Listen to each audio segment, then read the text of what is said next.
Allora, intanto grazie agli ospiti di oggi, l'assessore Corazzari e Francesco Bonsembiante di Iole Film. L'assessore voleva fare un saluto. Sì, grazie. Innanzitutto è un piacere avere qua Francesco Bonsembiante che rappresenta per noi un punto di riferimento per quanto riguarda le produzioni cinematografiche della nostra regione. La nostra è una regione che è in una fase di cambiamento, di forte evoluzione per quanto riguarda anche il proprio approccio nei confronti di questo sistema e che riteniamo sempre più rappresenti una grande opportunità in termini di promozione della nostra terra, di crescita di professionalità da un punto di vista artistico, ma non solo, anche professionale, maestranze che possono trovare nel Veneto un humus assolutamente ideale. E pertanto anche grazie alla istituzione recente di una Veneto Film Commission regionale e alla destinazione di fondi specifici con i fondi strutturali europei per la prossima programmazione che daranno una certa dotazione anche in termini di capacità finanziaria per attrarre produzioni, rappresenta per noi tutto questo una serie di azioni che vogliono raggiungere degli obiettivi, ovvero quello che potete vedere impresso nel nostro spazio regionale, ovvero far sì che essere in Veneto possa essere considerato essere come in un film, fare del Veneto un set ideale, riuscire a valorizzare quelle che sono le nostre bellezze paesaggistiche, le nostre eccellenze culturali, anche la nostra comunità, i tratti della comunità veneta, attraverso questo formidabile strumento di comunicazione che è tutto il mondo dell'audiovisivo. Per fare questo naturalmente le istituzioni hanno un ruolo importante, ma tutto passa attraverso le persone, tutto passa attraverso le professionalità, le esperienze e le capacità anche di guardare al futuro con una flessibilità, con un dinamismo e con una voglia di mettersi in discussione. Ragione per cui ritengo che noi dobbiamo gratitudine a chi ha in questo mondo lavorato per tanti anni, anche con tante difficoltà, e dobbiamo sicuramente essere al loro fianco per poter vincere insieme questa sfida. Non aggiungo altro se non ringraziare anche tutti coloro che stanno all'interno dello spazio della Regione Veneto presentando le tante iniziative che sono attualmente che vi sono attualmente nella nostra regione, pensando che anche noi stiamo facendo una parte di questo percorso. Grazie. Grazie Assessore. Allora, passiamo a Francesco Bonsembiante. Questo è il primo incontro di una serie di 3 che abbiamo intitolato Fare cinema in Veneto. Interverranno anche Nicola Rosada di 360 Degrees Film e Massimo Belluzzo di Z Group. 3 profili molto diversi, forse quello più aderente al titolo che abbiamo dato è proprio Fare cinema, è il primo incontro con Francesco. E ti faccio una domanda secca, molto letterale. Com'è fare cinema in Veneto, visto che lo fai da tanto tempo? Avete tempo? Adesso parlo 2 orette. Tanto grazie all'assessore per le parole che ha avuto. Allora, io ho cominciato a fare cinema in Veneto, come dire, per caso, perché io ho laureato in storia del cinema, non sono andato a Roma come i miei coetanei e amici Mazzacurati, Contarello, Monteleone, ma sono rimasto qua.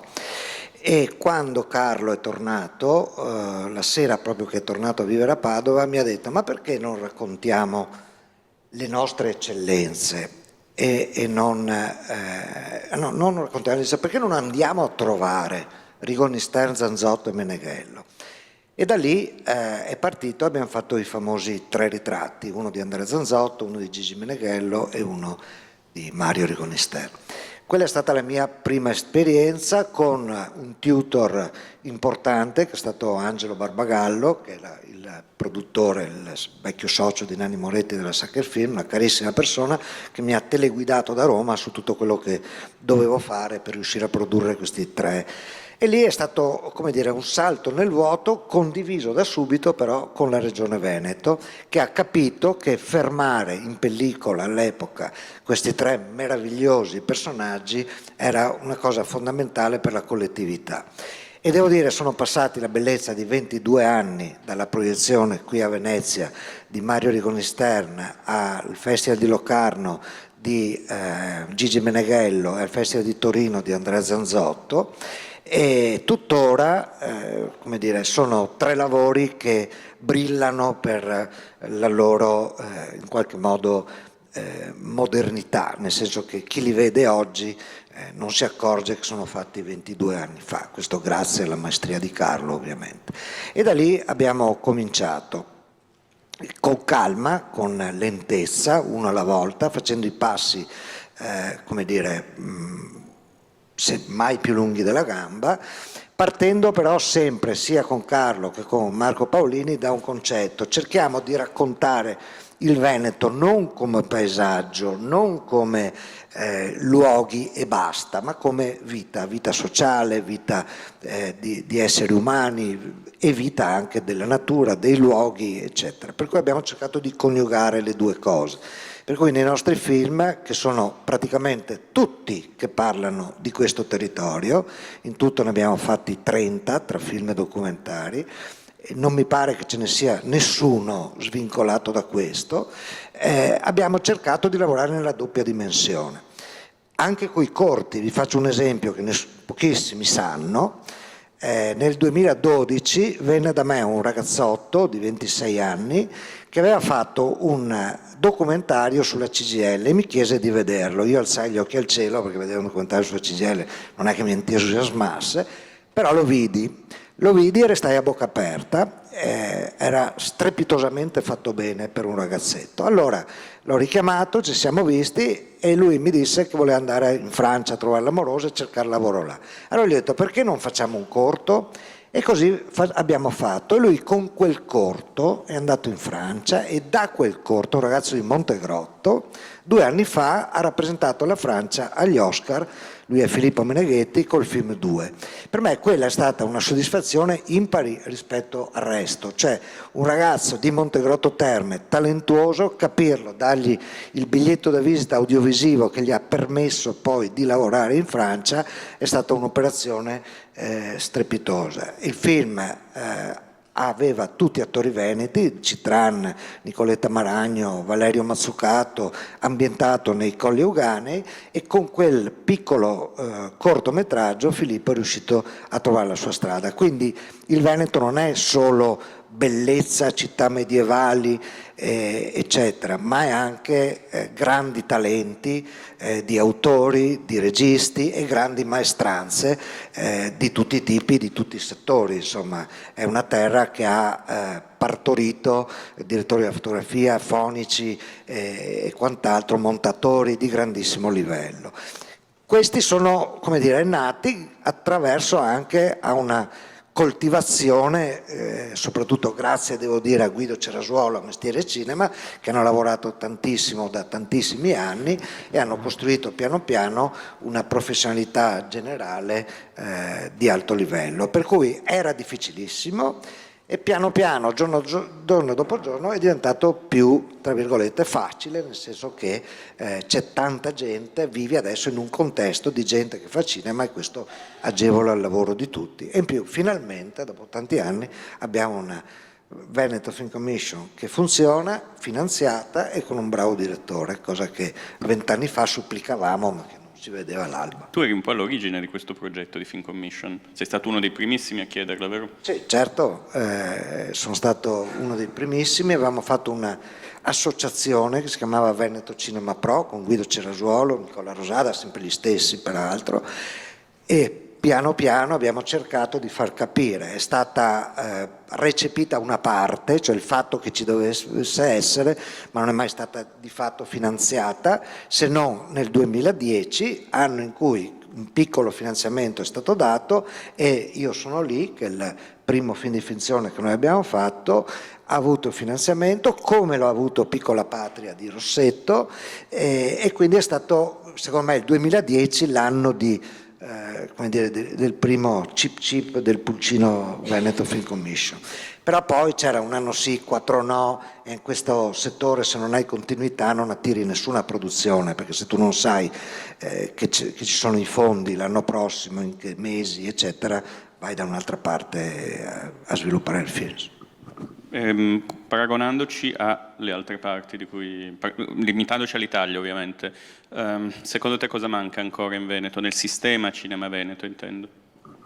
Ma manca, secondo me, come dire, il mio sogno sarebbe quello di creare una rete che va oltre la produzione, cioè tu già hai la sensibilità di capire quanto importante è lo sviluppo di un progetto, però c'è anche la post, però ci sono anche i festival non c'è solo il Festival Cinema di Venezia, ma nel Veneto sono stati fatti negli anni alcuni piccoli festival strepitosi dove si potevano vedere delle cose invisibili, ma che piano piano sono morti per mancanza di fondi. Il Veneto è stato trascurato in un modo vergognoso dal Ministero da questo punto di vista, perché con la scusa di Venezia pensava di dar tanti soldi ai festival del cinema del Veneto, invece dal Lago all'Essinia al Detour, insomma sono festival che negli anni hanno dimostrato di saper fare un festival ma che hanno fatto molta fatica.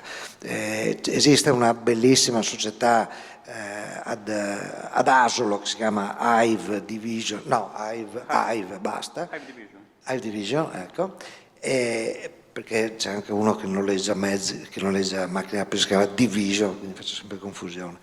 Per esempio che sta lavorando con delle tecnologie strepitose in direzione della post. Ecco, tutto questo sistema sarebbe bello confluisse messo a punto anche come dire, agganciandoci attorno una formazione fatta in modo un pochino più come dire, un pochino più sfruttabile, cioè una formazione fatta non in modo teorico ma per preparare figure professionali. Questa è una delle cose su cui stiamo lavorando. Lunedì pomeriggio ci sarà una tavola rotonda proprio su questo e i bandi rivolti alla formazione dell'FSE usciranno a breve, quindi può essere tra settembre e ottobre. Tu dovessi dare un consiglio a un giovane aspirante produttore del territorio, che cosa gli diresti di fare?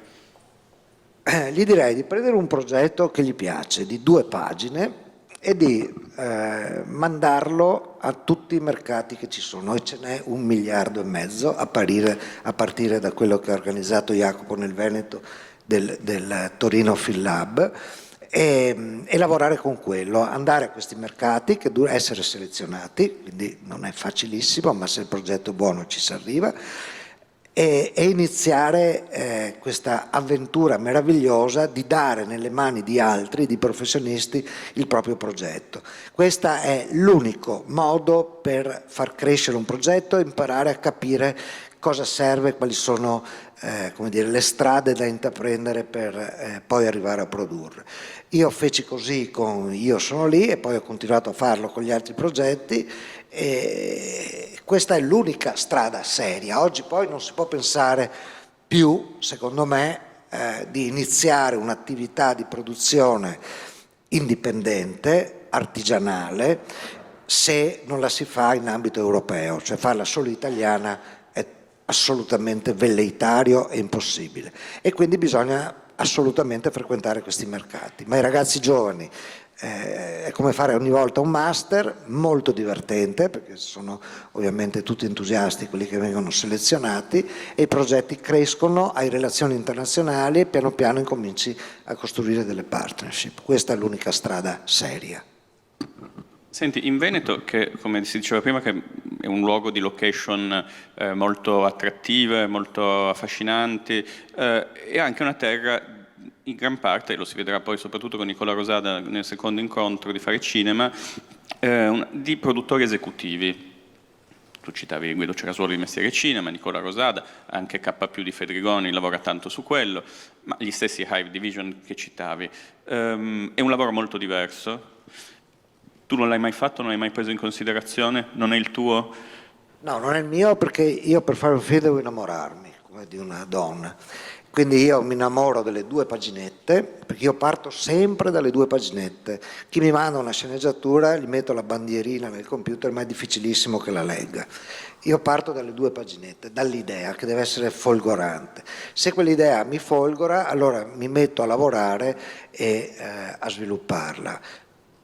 Realizzare un film fatto da altri, stando alle condizioni di altri, è un mestiere molto più remunerativo del mio, su questo non c'è ombra di dubbio, però non è mai stato il mio, come dire, il mio obiettivo e quindi penso che sarei in grado di farlo, certamente, ma non mi ha mai attratto in modo... Anche perché il bello del produttore è che incide nel film, nel senso, se tu hai un budget di 100 e capisci stando dietro che puoi risparmiare 4 perché non ha senso spendere 8 che avevi previsto nei costumi e quei 4 metterli in qualche dolly che pensi che possa essere utile al regista, è un divertimento unico, nel senso che partecipi alla costruzione del film anche con la gestione del denaro, mentre l'esecutivo deve stare tendenzialmente dentro a canoni precisissimi e portare a casa il lavoro come gli è stato indicato di farlo, quindi è proprio un mestiere un po' diverso. Sì, molto diverso, e molti produttori esecutivi in realtà poi aspirano a fare la produzione vera e propria, poi alla fine non la fanno mai. No. Rosale è un caso tipico. Anche Guido. Anche Guido, sì, ogni volta mi piacerebbe avere un progetto, Nicola, mi piacerebbe un progetto, certo, mi è appena entrata la pubblicità di Chanel, esatto. 2 milioni da spendere in una settimana. Sai, loro gestiscono budget di 2 milioni di euro in una settimana. Sì, in una settimana. No, i miei film non hanno mai superato i 2 milioni di euro un film intero. Sono proprio 2 mondi molto molto diversi. È chiaro, se tu hai un progetto, poi dicono spendimi 3 milioni in 2 settimane, magari il margine è del 10%, ciao progetto. E tu lavori a stretto contatto comunque con lo sceneggiatore nella fase di sviluppo della sceneggiatura? Sì. Strettissimo contatto sempre. Io leggo tutte le stesure di un film, che arrivano anche a 30 stesure, le discutiamo e le rileggo ogni volta che c'è una modifica dall'inizio alla fine, perché devi immaginare il flusso del film, non quel cambio di una battuta, quel cambio di un pezzo, discuto con gli autori e andiamo avanti. Cioè, quanto ci metti a realizzare un lungometraggio, mediamente? Questa è una domanda molto difficile. Dipende da tante circostanze che vanno appunto dalla fase di scrittura come dire, gli incastri di tempi dei bandi e poi a tutta la parte di costruzione della produzione, però minimo 3 anni, meno di 3 anni è praticamente impossibile, diciamo, per me. Però vedo che io sto producendo un nuovo film di Segre al 50% con Gregorio Paonessa di Vivo Film e ho visto che Gregorio ha lo stesso mio metodo, più o meno gli stessi tempi. Certo loro sono più grossi, quindi fanno 3 film all'anno, mentre io ne faccio 1, massimo 2, oppure 1 in 2 anni, insomma questo è il mio range, appunto 30 film in 20 anni. Okay. E sull'internazionale hai fatto tante coproduzioni internazionali? Sì, io ho lavorato con paesi diversi, nel senso che ho lavorato con la Francia, con l'Olanda, con la Slovenia, insomma, adesso sto lavorando con la Spagna, quindi abbastanza, non tantissimo, però ho lavorato abbastanza. Ti chiedo un'altra cosa, invece, a latere del tuo lavoro, del core del tuo lavoro che è la produzione, hai anche organizzato un festival, hai inventato un festival, eri dentro, adesso non sei più su The Tour, vero? Sì, The Tour. C'è ancora, ok, sì. Hai fondato un festival e anche una casa di distribuzione. Sei socio di una casa di distribuzione? No, non sono socio, diciamo ho stimolato la nascita, okay, perché c'era nell'area di Luca Proto, di Abriani, che sono i soci di Parthenos, di fare una società di distribuzione. Quando io ho fatto Io sono lì, loro sono residenti a Padova, e quando abbiamo fatto Io sono lì nel 2011, loro hanno accelerato tutto e quindi Io sono lì è stato distribuito da Parthenos, che è stata fondata in luglio, il film è venuto qua a Venezia in settembre ed è uscito in sala a metà settembre, per cui hanno accelerato tutta la loro attività per fare Io sono lì, e poi Io sono lì andò benissimo e sono rimasto fedele e ho distribuito con loro praticamente tutti i film fino a Welcome Venice, che invece l'ho distribuito con Lucky Red, che peraltro Andrea Occhipinti è socio anche di Parthenos, per cui ha sempre lavorato, come dire, anche nei film di Parthenos, Andrea. Quindi abbiamo cercato anche qui di fare un po' sistema, insomma, come ecco, sulla distribuzione e gli esercenti poi si può aprire un capitolo di un pomeriggio intero. Sì, poi di questi tempi soprattutto, visto che le sale arrancano. Senti, volevo chiederti un'altra cosa sugli esordi. Tu hai fatto esordire Segre, dicevi. Quali sono gli altri, diciamo, giovani cavalli di razza che hai tirato su? Beh, giovani è una parola Giovani grossa. cinematograficamente. Allora, cinematograficamente il più giovane sta montando adesso un film che abbiamo girato sull'altipiano di Asiago e fa ridere, però Lei è giovane, vero. effettivamente. No, il regista è un mio carissimo amico, è un mio grandissimo collega e si chiama Gianfilippo Pedote e ha passato i 70. No, pensavo che parlassi di un altro film. No, capito, era una battuta la mia. Sto producendo un film di Gianfilippo Pedote, che è il produttore di Fame Chimica, che aveva anche scritto peraltro, è il produttore di tutti i documentari di Alina Marazzi, è il produttore di Selfie di Agostino Ferrente, insomma è un grandissimo produttore milanese di film di ricerca d'avanguardia, un professore di cinema a Milano, che alla tenera età di 70 anni ha deciso di esordire, cofirmando il film con un veneto meraviglioso che ha lavorato in scenografia anche con Kubrick di Asiago, che si chiama Giuliano Carli, e quindi ha anche lui della mia età, quindi non due neofiti, però esordiscono con un film molto intrigante, molto poetico, molto come dire, strampalato, ma di cui io sono entusiasta. Si chiamerà probabilmente Il soldato Peter ed è ambientato nella prima guerra mondiale ad Asiago. Senti, invece una giovane regista esordiente, dove la vedremo? Si può già dire? Sì. A parte questa come dire, gag, l'altro esordio giovane, molto giovane, è di Emilia Mazzacurati, che è la figlia di Carlo, che ha 26 anni compiuti a giugno, che ha scritto un soggetto quando ne aveva 23 e mezzo, che poi ha scritto la sceneggiatura nei 2 anni successivi e che abbiamo girato tra Veneto e Friuli tra dicembre e aprile, perché abbiamo fatto 2 stagioni diverse, insomma, del film di quest'anno, quindi il suo esordio, e credo anzi uno degli esordi più giovani in Italia, perché 26 anni appena compiuti. Siamo, come dire, settimana scorsa abbiamo chiuso il director cut e adesso stiamo facendo qualche ultimo passaggio di post, di effetti speciali, eccetera, e poi il mix, quindi fino a ottobre sarà pronto. Penso che uscirà da febbraio in poi, grosso modo, come stagionalità. Insomma. Non avete ancora un festival?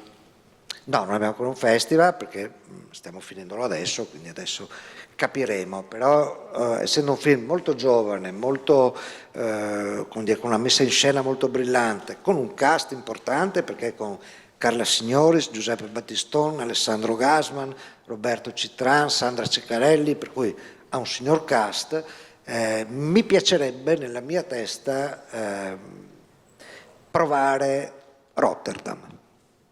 Però vedremo. Okay. Senti, adesso in chiusura ti chiederei, adesso già ci hai parlato di Billy, di Emilia Mazzacurati, i tuoi prossimi progetti. Allora, i prossimi progetti sono, come dire, diciamo un po' più sviluppato, parto da quello più sviluppato, che è il film di Marco Segato, che è un noir ambientato in zona industriale di Vicenza, è un noir molto... Segato è quello che ho fatto esordire, a proposito di esordi, con La pelle dell'orso, è in assoluto il Veneto che sa più di cinema per me, è il più grande cinefile, conosce profondamente il cinema e ha una qualità di regia strepitosa dal punto di vista visivo. E ha scritto un noir molto bello ambientato appunto a Vicenza, che racconta, il focus è l'entrata delle mafie nelle imprese.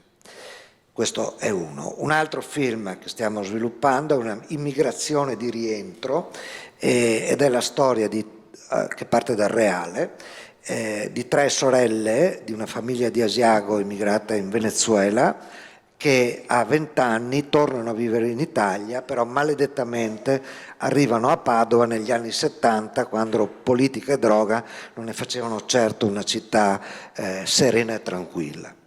E questo è il secondo progetto, e poi c'è un terzo progetto, che è quello di Segre, come vi dicevo prima, che produciamo con Vivo Film, e che è un film non veneto, per questo che lo coproduco con un'altra società, e che racconterà, vi dico una parola solo, non vi dico di cosa parla, la parola è Berlinguer.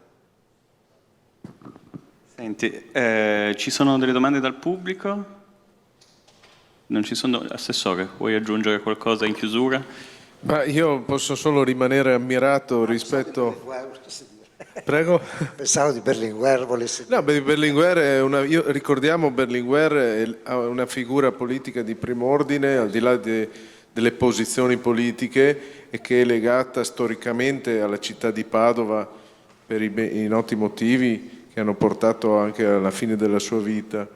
E oggi penso che sia un politico che ha trovato anche una valutazione che va oltre all'appartenenza, proprio per il modo di come interpretava la politica. Il film parla proprio di questo. Certo, quindi io che facendo politica mi interesso anche delle figure che ci sono state nel passato, posso dire che una figura come quella di Berlinguer può attrarre l'interesse e la vicinanza di un pubblico assolutamente trasversale. Ecco.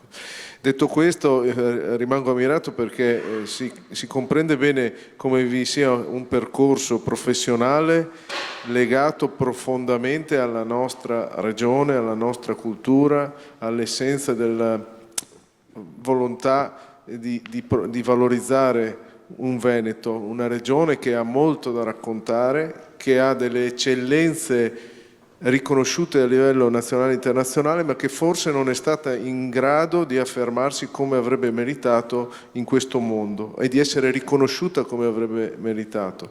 E quindi non posso che ringraziare anche per questo excursus, che ci dà anche più fiducia per lavorare insieme per il futuro. Volevo aggiungere una cosa, che così la racconto anche a te, che forse non lo sai nemmeno, di 2 film che abbiamo fatto e che non sono ancora usciti. Uno è un film un po' folle, anzi molto folle, ma al Festival di Berlino mi si avvicina un produttore olandese e mi chiede di incontrarmi e prepararmi di un progetto da coprodurre con loro. Decimo la sa bene questa storia. E io mi siedo al tavolo con questi olandesi, i quali mi dicono, mi raccontano che vogliono fare un film interamente girato in Veneto dall'Olanda, e quindi cercano un produttore esecutivo. Io dico, no, guarda, io non faccio produttore esecutivo, vi do il cellulare di Nicola Rosada, parlate con lui e va benissimo. E dico, cosa fai? Dico, io produco, per cui... E dice, allora guarda, ti diamo la sinossi di questo progetto. E la sinossi iniziava così: mio papà è un delinquente. E io ho detto, come mio papà è un delinquente? Io sono Alberto De Michele, sono olandese, mio papà è il capo, insomma, è un delinquente che ha lavorato nella zona di San Donà di Piave tutta la vita. Poi il regista mi racconta che sua mamma era in vacanza a Jesolo, si sono conosciuti, è nato questo Alberto De Michele, che è un artista di arte contemporanea importante in Olanda, che ha partecipato a un sacco di biennali in giro per il mondo, un ragazzo in gambissima, e ha scritto questa storia incredibile. Cioè lui, il regista, è un documentario con alcune scene di finzione. Lui ha voluto incontrare suo padre e farsi raccontare la vita di suo padre, e come regalo gli abbiamo finto l'ultima rapina che lui non era riuscito a fare. Quindi è un film incredibile, secondo me, molto interessante, strano, di ricerca, che è stato al Festival di Rotterdam, appunto, al Festival di Madrid. In Italia non l'ha ancora visto nessuno, perché ovviamente fa fatica ad uscire in questo strano paese. L'altro è un documentario che solo un matto come me poteva coprodurre, con un altro artista di arte contemporanea, veneto anche lui, che si chiama Claudio Zullian, ma lui quando aveva 8 anni, 6 anni, è andato in Spagna col padre, che era un dirigente importante di, non mi ricordo di che azienda, insomma, però di un'azienda veneta, ed è rimasto il padre per 12 anni a Barcellona, e poi il padre è rientrato, il figlio gli ha detto ciao, io mi fermo qua. Ora Claudio ha 64 anni, è uno dei più importanti artisti contemporanei di Barcellona, ha fatto 3-4 film dei documentari, e un giorno mi telefona durante il lockdown con un'idea sorprendente, e abbiamo fatto un documentario di 120 minuti, quindi bello tosto, in bianco e nero, durante il lockdown, dentro a tutte le case di Campodarsego. E anche questo, come dire, è un prodotto di ricerca che stiamo vendendo, perché siamo in un paese di matti, in Spagna, in Iran, in Iraq, ma qua ancora non l'ha visto nessuno. Va bene, grazie. Grazie Francesco Bonsembiante, grazie Assessore.